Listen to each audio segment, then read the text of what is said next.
Sinugbuanong binisaya kauban si Teacher Myra. Maayong adlaw mga bata, kamusta naman ka? Ako ang inyong teacher, si Teacher Myra. Karong adlaw atong tun-an ang letrang U. Mao kini ang dako ug ang gamay nga letrang U. Ang tingog sa letrang U kay U. U. Kamo daw? Sakto mga bata. Karon atong tun-an ang mga butang nga nagsugod sa letrang U. Andam na ba ka? Sige, kay magsugod na ta. Unlan. Unlan. Kamo daw mga bata? Tama. Ulan. Ulan. Usa ba daw? Sakto.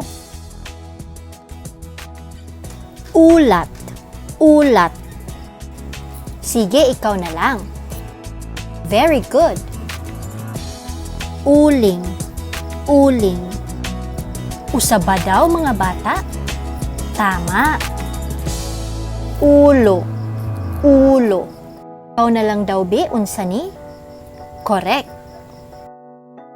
Ulod. Ulod. Usa ba daw mga bata? Tama. Ang sunod na hulagway kay umahan. Umahan. Kamo na lang daw unsa kini? Husto. Ang ulahing hulagway kay umang. Umang. Palihog daw usaba mga bata? Sakto. Karon kay inyong sulayan ug tubag ang mga pangutana nako aron atong mahibaw-an kung aduna ba kay dakatunan sa atong leksyon. Inyong isulti ang nawalang letra sa sinugdanan sa kada ngalan sa hulagway. Andam na ba ka? Kay magsugod na ta. Ulan. Ulan. Unsa man ang inyong tubag?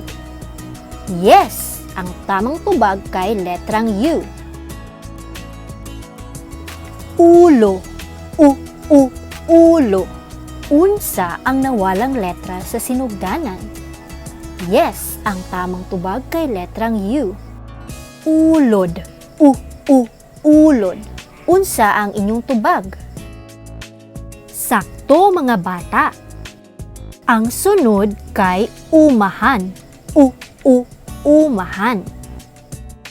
Unsa ang inyong tubag? Yes, kini kay letrang U. Ulat. Ulat. Unsa man ang inyong tubag? Sakto na pod ang inyong tubag mga bata. Unlan. Unlan. Unsa ang inyong tubag? Yes, kini kay letrang U. Umang. Umang. Unsa inyong tubag mga bata? Husto, kini kay letrang U. Ang ulahing hulagway kay uling. Uling. Unsa inyong tubag mga bata? Correct, kini kay letrang U. Very good mga bata. Kanunay nga ipadayon ang imong pagkugi sa pagtuon. Karon, imo na pong kuhaon ang imong lapis ug papel aron mag-practice kang magsulat sa uppercase ug lowercase u. Ipakita sa imong mga ginikanan kung nahuman na ka. Daghang salamat mga bata. Pag-subscribe sa channel ni Teacher Myra ha. Bye!